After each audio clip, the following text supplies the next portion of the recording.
Lors de ma formation en tant qu'évaluateur de biens ici en Allemagne, j'ai comme ça appris les différents systèmes pour évaluer le bien ici en Allemagne. En plus de ça, on a appris justement qu'il y a des points positifs et il y a aussi des points négatifs qui peuvent comme ça influencer la valeur de ton bien immobilier. Donc si tu ne sais pas ces points-là, tu peux comme ça faire une mauvaise affaire en croyant que tu as fait une bonne affaire. Et c'est pour ça que dans cette vidéo, je vais comme ça ramener 2 points principaux que tu dois toujours vérifier quand tu veux investir dans l'immobilier ici en Allemagne. Reste surtout jusqu'à la fin parce que le dernier point risque de te surprendre. Et moi, je te dis à tout de suite après l'intro.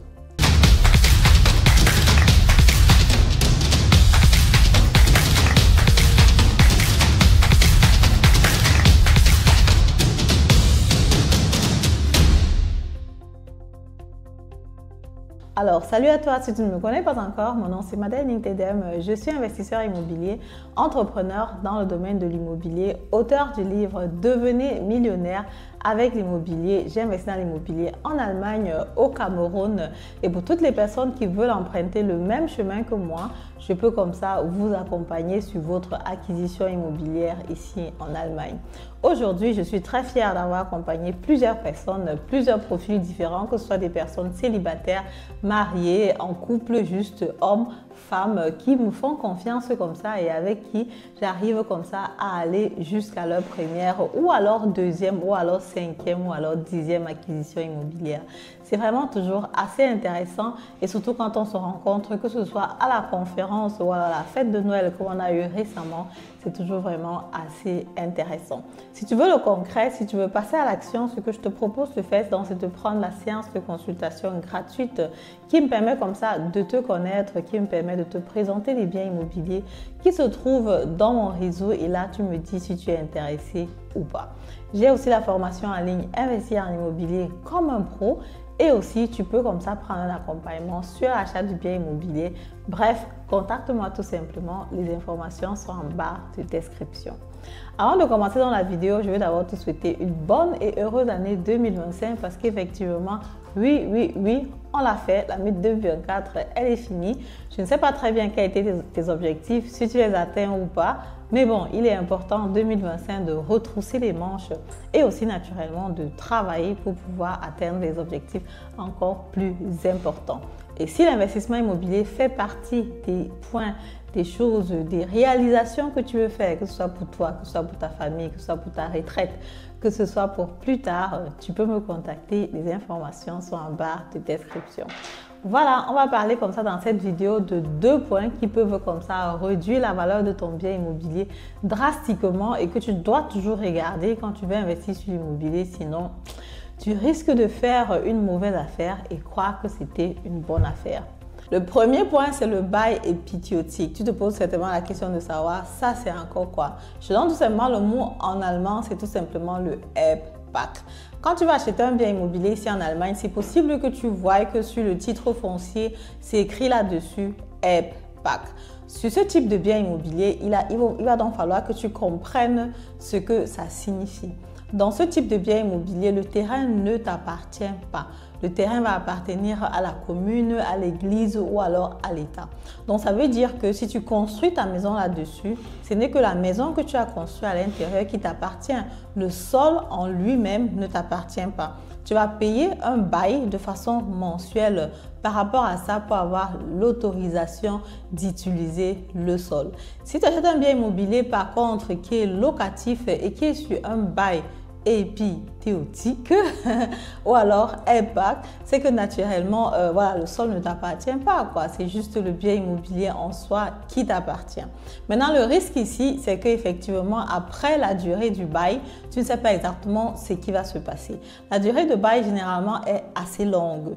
D'après ce que j'ai appris, ça va aller de 50 à 99 ans. Donc, ce qui veut dire qu'il y a de fortes chances que quand tu achètes le terrain, que tu n'ailles pas jusqu'à la fin de son bail.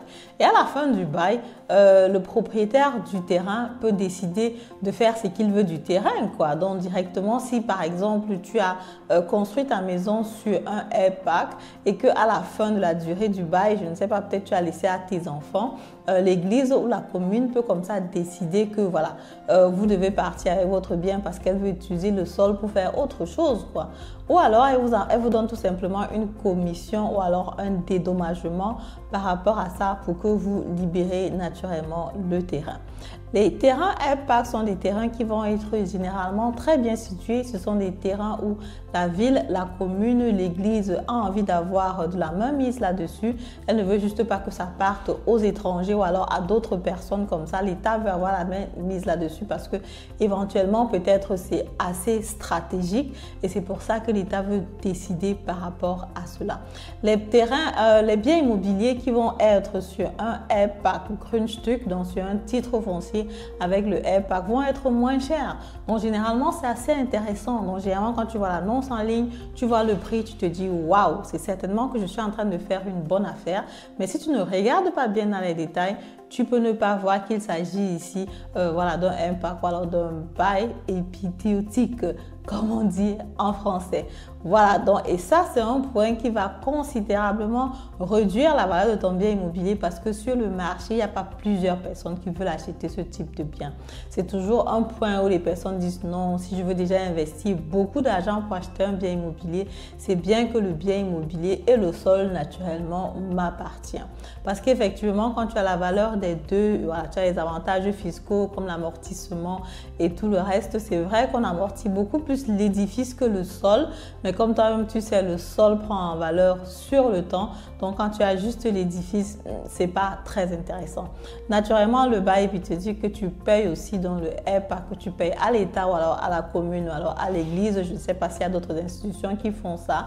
Tu peux aussi naturellement déduire ces dépenses-là de ta fiscalité et avoir des avantages fiscaux par rapport à ça. Donc, si tu trouves que c'est intéressant à cause d'avantages fiscaux, tu peux le faire. Mais moi, personnellement, c'est quelque chose que je ne conseille pas, que je ne propose pas. Donc, du tout, si je te propose un bien immobilier, tu peux déjà être sûr qu'il ne s'agit pas d'un terrain avec le bail épithéotique parce que moi-même, je n'ai pas fait ce type d'acquisition. Je pense que c'est toujours intéressant de prendre un crédit pour acheter directement le sol et l'édifice en même temps. Pour finir donc avec la partie du airpack, tu peux aussi avoir comme ça des limitations juridiques par rapport à l'utilisation du terrain parce qu'effectivement, le terrain ne t'appartient pas à toi directement. On va donc passer comme ça au deuxième point qui est comme ça en allemand, le Lebenslang Wohnrecht ou alors en français, la durée d'habitation à vie. Ça veut dire tout simplement que tu achètes un bien immobilier, mais sur ce bien immobilier-là, il y a une personne X ou Y qui a une durée d'habitation sur ce bien immobilier-là à vie, quoi. Tu vois souvent ce genre de constellation par rapport à un bien immobilier où on a par exemple 2 appartements et on a par exemple une personne qui habite en bas. Les parents ou alors les personnes âgées font souvent ça pour transmettre le bien immobilier à la génération suivante, quoi. Donc le papa, lui, par exemple, il sait, ok, s'il donne directement le bien immobilier à l'enfant, ça peut arriver que l'enfant le mette dehors.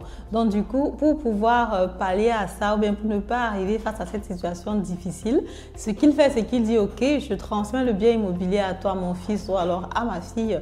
Mais dans le titre foncier, c'est écrit à l'intérieur que j'ai le droit d'habiter dans le bien immobilier à vie, quoi.